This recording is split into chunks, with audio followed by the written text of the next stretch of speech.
Welcome to I dream. నేను మీ host Aparna. ఈరోజు నిజంగానే ఒక ఇంపార్టెంట్ ఇన్ఫర్మేషన్ నేను మీకు షేర్ చేయబోతున్నాను. యాక్చువల్లీ నేను కాదనుకోండి, మన గెస్ట్. ఇంతకీ మీరు కనుక అబ్రాడ్లో ఎంబీబీఎస్ చేయాలి అనుకుంటూ అక్కడ క్వాలిటీ గురించి కాస్త కంగారులో ఉన్నా, కొద్దిగా డౌట్లు అపోహలు ఉన్నా కూడా ఈ ఇంటర్వ్యూ మీకోసమే. ఎందుకంటే ఇప్పుడు మనతో పాటు ఉన్నారు Vishal overseas managing director and medical education councillor doctor Nagendra గారు. సో అబ్రాడ్లో ఎంబీబీఎస్ బాగుంటుందా, మరి అక్కడ క్వాలిటీ మన ఇండియన్ ఎడ్యుకేషన్తో మ్యాచ్ అవుతుందా లేదో అడిగి తెలుసుకుందాం రండి.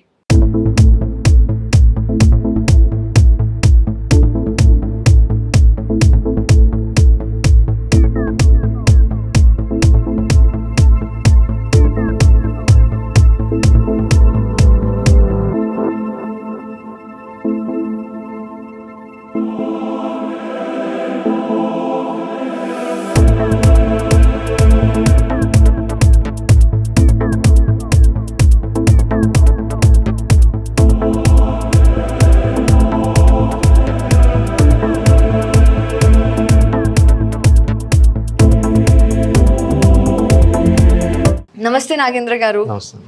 సార్, ఇండియన్ ఎడ్యుకేషన్ సిస్టమ్ గురించి మనందరికీ తెలుసు, కానీ ఎంబీబీఎస్కి సంబంధించి చాలామంది ఇక్కడ కాంపిటీషన్కి అవ్వచ్చు, లేదంటే సీట్ దొరకవచ్చు, అబ్రాడ్లో చేయాలి అనుకుంటున్నారు, లేదా అక్కడ ఉండే ఎక్స్పోజర్ నచ్చి కూడా వెళ్ళాలి అనుకుంటున్నారు.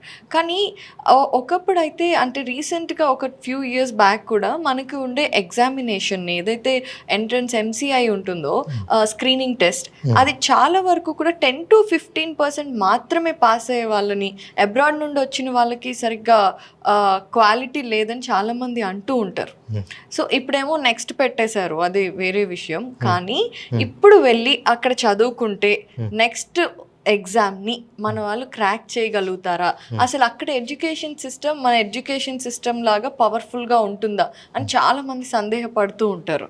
దీనికి మీరు ఏం సమాధానం చెప్తారు? ఓకే, క్వాలిటీ గురించి ఒక నింద అయితే ఉంది, కంప్లీట్లీ యాక్సెప్ట్. ఏమవుతుందంటే, ఇక్కడ సీట్ రాని వాళ్ళు Russia, Kyrgyzstan, Kazakhstan, Georgia, Armenia ఇలాంటి కంట్రీస్కి వెళ్తారు. ఇంతకుముందు ఎంసీఐ ఉన్నప్పుడు, ఎన్ఎంసీ రెగ్యులేషన్స్ రాకముందు కొన్ని కోర్సెస్ 5 years ఉండే, కొన్ని కోర్సెస్ 6 years ఉండే. సో నేను 6 years అనుకోని ఒక ఐడియా ఇస్తాను మీకు. ఫస్ట్ 3 years యథావిధిగా ఇది థియరీ అండి. సో థియరీలు ఏం చేస్తారు, క్లాస్ రూమ్లో క్లాసెస్ వింటూ ల్యాబ్స్కి వెళ్తారు. Next 3 years practicals, clinicals. దీంట్లో ఏం చేస్తారు, క్లాస్ రూమ్లో ఈ లెక్చర్ క్లాసెస్ వింటూ హాస్పిటల్కి వెళ్తారు. వీళ్ళు ఇక్కడ ఇండియా వచ్చినప్పుడు వీళ్ళకి ఎగ్జామ్ పెడతారన్నారే, ఎంసీఏ స్క్రీనింగ్ టెస్ట్. అది 300 marks ఉంటుంది. 300 marksలో 150 రావాలి, అంతే. పాస్ ఆర్ ఫెయిల్ ఎగ్జామ్ ఇది. మీరు 300కి 290 వచ్చినా మీకు ఎలాంటి క్రెడిట్ ఉండదు, ఏ పేపర్లో మీ గురించి వెయ్యరు. ఒక exam it self is not interesting. First thing, ఎలాంటి వెయిటేజ్ అనేది ఉండదు. సో పిల్లలు ఎలా తయారయ్యారంటే, ఇక్కడికి వచ్చేసరికి నెగిటివ్ మార్కింగ్ లేదు ఇందులో. కొంతమందికి ఇది వర్కౌట్ అయింది. వీళ్ళు ఏం చేసేవాళ్ళంటే, కొన్ని కంట్రీస్లో, కొన్ని మెడికల్ కాలేజ్లో ఈ హాస్పిటల్ అనేది ఆప్షనల్ ఇచ్చేవాళ్ళు. వస్తే రండి, లేకపోతే అవసరం లేదని. ఎందుకంటే due to lack of faculty అనుకోవచ్చు, ఏదైనా అనుకోవచ్చు కొన్ని దాంట్లో.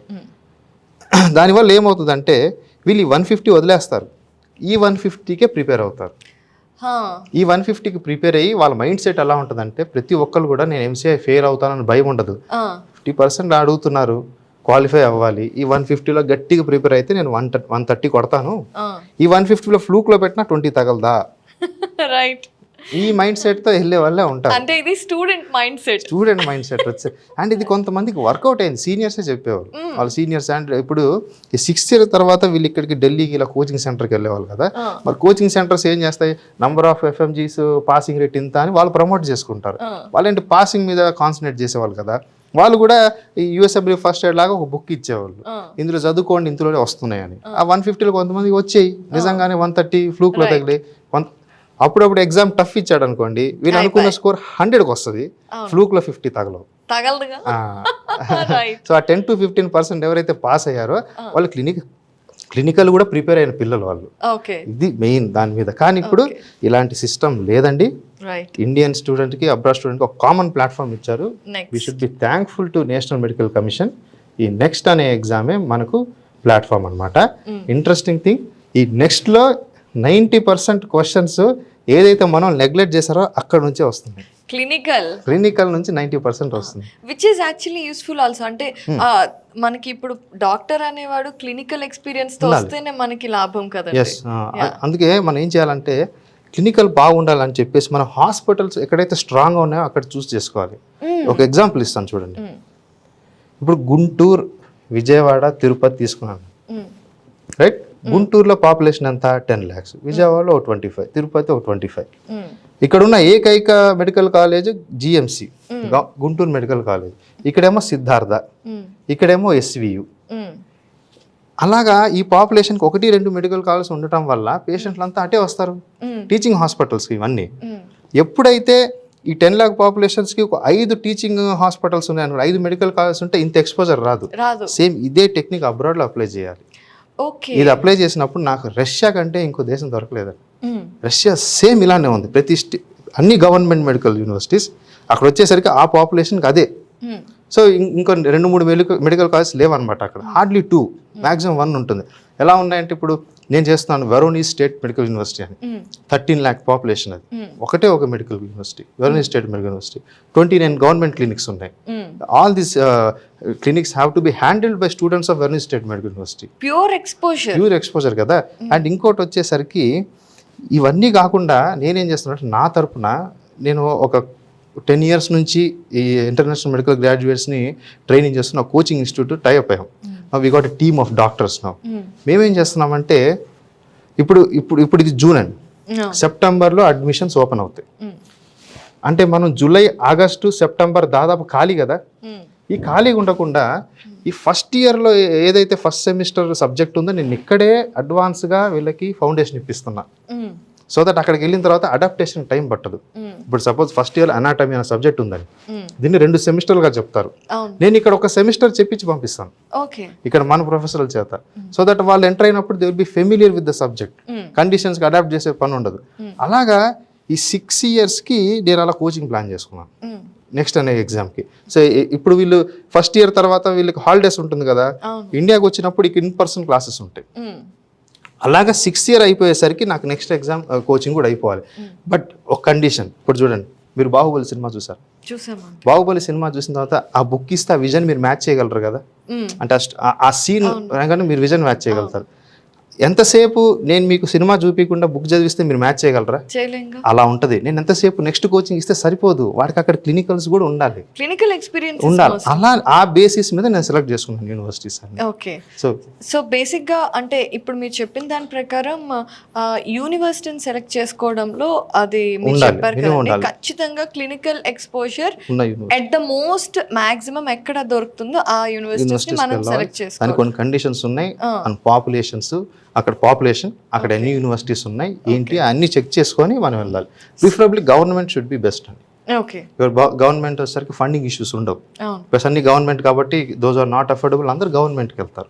You will have a decent clinical exposure. So అలా చూసుకుంటే కనుక మీరు విశాల్ ఓవర్సీస్ నుండి ఏ యూనివర్సిటీస్ని ఎక్కువగా ఎంఫసైజ్ చేస్తారు? Okay, first Voronezh state medical university, no doubt. అది మనకు అక్కడ ఇండియన్ ఎంబసీ ఇన్ సెయింట్ పీటర్స్బర్గే, ఇండియన్ ఎంబసీలో వాళ్ళు కొన్ని రేటింగ్స్ ఇచ్చారు, అందులో top 6th ఉంది ఇది. సో ర్యాంకింగ్ బాగుంది. నేను పర్సనల్గా మీరు నా యూట్యూబ్ ఛానల్ చూసుకోవచ్చు, నేను పర్సనల్గా విజిట్ చేసి వచ్చాను, అక్కడ అన్ని చూసుకొని వచ్చాను. ఇండియాలోనే కెడావర్స్ దొరుకుతున్నాయి అండ్ 29 టీచింగ్ హాస్పిటల్స్లో వాళ్ళకి క్లినికల్స్ జరుగుతున్నాయి. సేమ్ ఇక్కడ దాదాపు ఇమిటేషన్ జరుగుతుంది అక్కడ ప్రోగ్రామ్. ఇంకో యూనివర్సిటీ ఉంది, కెమెరో స్టేట్ మెడికల్ యూనివర్సిటీ. రష్యాలో 2 రకాల యూనివర్సిటీస్ ఉంటాయి, ఒకటి స్టేట్ ఫండింగ్, ఒకటి సెంట్రల్ బడ్జెట్ ఫండింగ్. అది సెంట్రల్ బడ్జెట్ ఫండింగ్. మీరు ఆశ్చర్యపోతారు, అక్కడ hostel fee, government hostel fee 8,500 rubles per year. 1 ruble equal to 1 rupee. ఇప్పుడు 8,500 rupeesకి 1 year హాస్టల్ ఇస్తున్నారు. And that is brand new hostels and affordable. And tuition fee వచ్చేసరికి ఎంత, 2,27,000. Okay. So 250లో మీకు హాస్టల్ అండ్ ట్యూషన్ ఫీ వచ్చేస్తుంది, 15 lakhs will be done. That is government university. And దాని తర్వాత మీకు ఫుడ్ ఎక్స్పెన్స్ అంతా కలిపి 20 maximum. సో నేను అలా స్ప్లిట్ చేసుకున్నాను. We respect parents budget, but service is our agenda. ఎవరైనా నేను ఇచ్చే సర్వీస్ సేమే, సో వాళ్ళకి బడ్జెట్ అనేది పేరెంట్ కన్వీనియన్స్, దాన్ని బట్టి నేను ఫ్లిప్ చేయకూడదు అడ్మిషన్. సో నేను what you pay is what you get అనే కాన్సెప్ట్ లేదు నా దగ్గర. ఓకే. సో నీ ఏమన్నా కానీ మా సర్వీస్ మేము ఇస్తాం. నేను పంపించే దగ్గర బేసిక్ చూసుకునే జాగ్రత్తలు మావి. అక్కడ హాస్పిటల్ ఎలా ఉంది, అక్కడ సిస్టమ్ ఎలా ఉంది, ఇన్ఫ్రాస్ట్రక్చర్ ఉంది, చెక్ చేసుకొని we are promoting the university. Okay. So ముఖ్యంగా మీరు చెప్పిన దాని ప్రకారం అయితే ఇప్పుడు నెక్స్ట్కి మీరు కూడా ఎప్పుడైతే సెమిస్టర్ తర్వాత లేదంటే యాన్యువల్లీ హాలిడేస్ వస్తున్నాయో 6 years మీరు ఇక్కడ ఇన్ పర్సన్ ఇక్కడ మా ఏదైతే అకాడమీ ఉందో వాళ్ళ ద్వారా మనం ప్రిపేర్ చేస్తున్నాం okay every year. So I believe in advancing. అందుకే ఏం చేస్తానంటే ముందే 6 months ముందే ప్రిపేర్ చేస్తున్నాను కాబట్టి, అంటే ఇప్పుడు ఫస్ట్ ఇయర్లో సైమల్టేనియస్ గీస్తే నెక్స్ట్ కోచింగ్ అయిపోద్ది. సెకండ్ ఇయర్కి ఇప్పుడు ఇండియాకి వస్తాడు కదా హాలిడేస్కి, అప్పుడు మనం సెకండ్ ఇయర్ సబ్జెక్టులు చెప్పిస్తాం. అంటే ఇక్కడ అడ్వాన్స్ విని అక్కడ వెళ్తాడు అనమాట. అప్పుడు ఏమవుతుంది, 5th year అయ్యే లోపు 6th year సబ్జెక్ట్ అయిపోద్ది కదా, 1 year is fine for revision అనమాట. సో మా కాన్సెప్ట్ ఏంటంటే ఈ 6th year తర్వాత కోచింగ్ అనేది వద్దు, don't waste, this is it self a huge time. 18 to 24 years దాకా మొత్తం ఇదే స్పెండ్ అవుతుంది. దీని తర్వాత మళ్ళీ కోచింగ్ సెంటర్కి ఎందుకు 1-2 years స్పెండ్ చేయటం, will do it simultaneously. Correct. That is the concept. So ఏదున్నా కూడా ఎంబీబీఎస్ టైంలోనే ప్లాన్ చేసుకొని ప్రాపర్ గా అప్రోచ్ అయితే it is not a big deal. Not a big deal. You can crack any examination. Definite గా మీరు చెప్తుంటే చాలా కంఫర్టబుల్ గా అనిపిస్తుందండి. అండ్ యూనివర్సిటీస్ ఎలా సెలెక్ట్ చేసుకోవాలనేది కూడా చాలా చక్కగా అర్థమయ్యేలా చెప్పారు. Thank you.